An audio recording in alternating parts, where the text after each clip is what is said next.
सत्संग जी, प्यार से कहना जी, धन निरंकार जी। आज का टॉपिक है सत्य बोलिए। कि सत्य न कड़वा होता है और नहीं मीठा होता है, सत्य सत्य होता है। और संपूर्ण हृदय वाणी में भी कथन है कि सत्य तो केवल सत्य है होता, सत्य का कोई नाम नहीं। सत्य कड़वा लगता है क्योंकि सत्य सुनने की क्षमता हर एक में नहीं होती। लोग झूठ के इतने करीब आ गए कि सत्य सुनना और देखना ही नहीं चाहते हैं और सच को गलत समझते हैं। जब हम कहते हैं गॉड इज ट्रुथ, तो सत्य कड़वा कैसे हो सकता है? हाँ, ये इस बात पर निर्भर करता है कि हम जिसे सच कह रहे हैं, जिसने कुछ गलत किया है और उसे उसकी गलती से अवगत कराया जाए, तो उसके लिए सच कड़वा है। लेकिन सत्संग जी, यदि किसी सज्जन पुरुष को उसकी गलती का एहसास कराए तो उसके लिए सच मीठा है। और संत कबीर जी ने तो यह तक कह दिया है कि निंदक नीरे राखिए आंगन कुटी छवाए, कि बिन पानी साबुन बिन निर्मल करे सुबाए। कोई हमारे दोष बताने वाला मिल जाए तो उसे अपने घर के आंगन में ठहरा दे, ताकि वह हमें हमारी कमियां बताता रहे और हम अपना सुधार करते जाए। पर ऐसा होता नहीं है। हम अपनी कमियों को दूर करने के स्थान पर उस व्यक्ति से ही दूरी बना बैठते हैं। आईना हमारे चेहरे की कमियां दिखाता है, तो क्या हम आईने को सामने से हटा देते हैं? सच इस तरह बोला जाए कि सच भी बता दिया जाए और सामने वाले का मन भी आहत ना हो। हमारे बोलने के ढंग से या हमारी बॉडी लैंग्वेज से सुनने वाले के दिल में चोट न लगे, उसकी भावनाएं आहत ना हो, नहीं उसे लगे कि व्यंग्य किया जा रहा है। एक राजा से ज्योतिषी ने कहा, जब आपकी पत्नी व बच्चे सब मर जाएंगे तब आपकी मृत्यु होगी। राजा बड़ा नाराज हो गया, उसे दंडित किया गया। दूसरे ज्योतिष ने कहा कि राजन, आपकी आयु आपकी पत्नी बच्चों आदि से भी ज़्यादा है। राजा खुश हुआ। बात एक ही है, कहने का ढंग अलग है। संपूर्ण हृदय वाणी में बाबा हरदेव सिंह जी फरमाते हैं कि वाणी मधुर नहीं है तो फिर चुप ही रहना अच्छा है। कटु वचनों को कहने से तो कुछ न कहना अच्छा है। सत्य उसे कहे पर वाणी में मधुरता बनी रही। घर परिवार में रहते हुए बुजुर्गों की देखभाल करना एक चुनौतीपूर्ण कार्य है। बढ़ती उम्र के साथ शारीरिक और मानसिक तौर पर बुजुर्ग लोग इतने शक्तिशाली नहीं रहते हैं।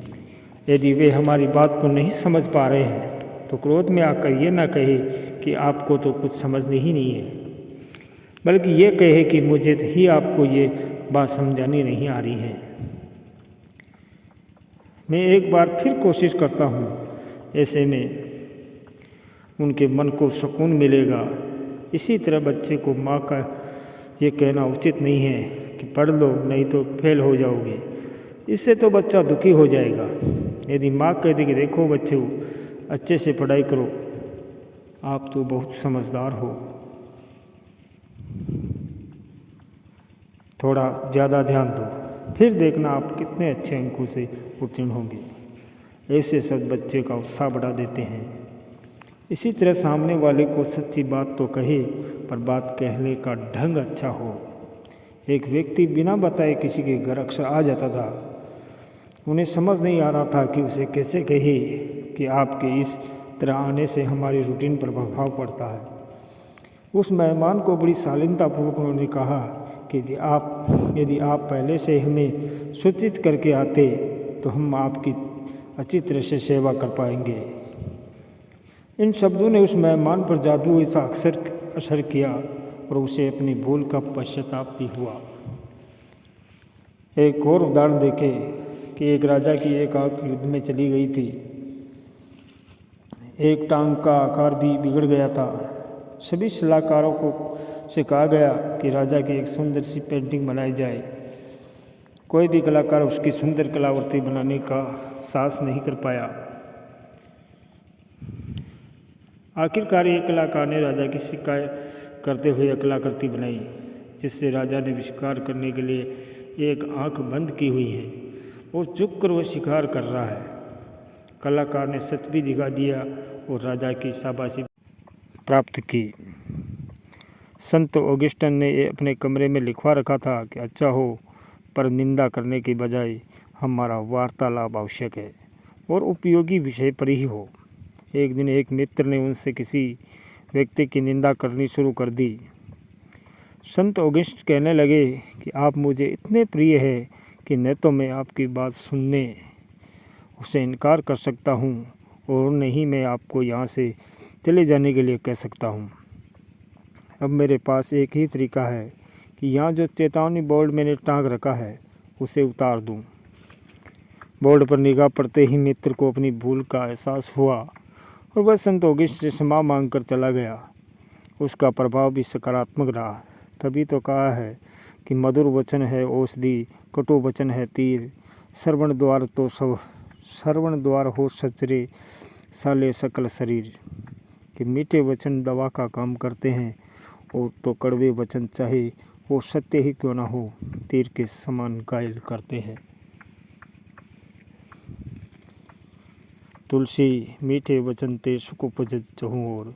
किसी विद्वान ने भी यही कहा है कि शब्दों को संभाल कर बोले, शब्दों में बड़ी जान होती है। और सतगुरु माता सुदीक्षा जी महाराज आज हमसे यही चाहते हैं कि हमारी वाणी मधुर हो, इस सत्य का पैगाम नम्रता, मधुरता, प्रेम पूर्वक जन तन तक पहुँचाया जाए। रोशन दहली की गज़ल का शेर है कि सच का पैगाम दे अगर तो यूं ही दिया करे, मकसद तो हो बयां मगर दिल न दुखा करे। सतगुरु का भाव सत्य बोलने से लिया जाता है कि मिथ्या को त्याग कर सत्य को ही अपनाना है। जब बोलने का उद्देश्य भला करना है तो बोले जाने वाले शब्द भी मिठास भरे हो। इसमें कुछ खर्च नहीं होता बल्कि इसके लाभ अनेक हैं। साथ संगत जी, प्यार से कहना जी, धन निरंकार जी।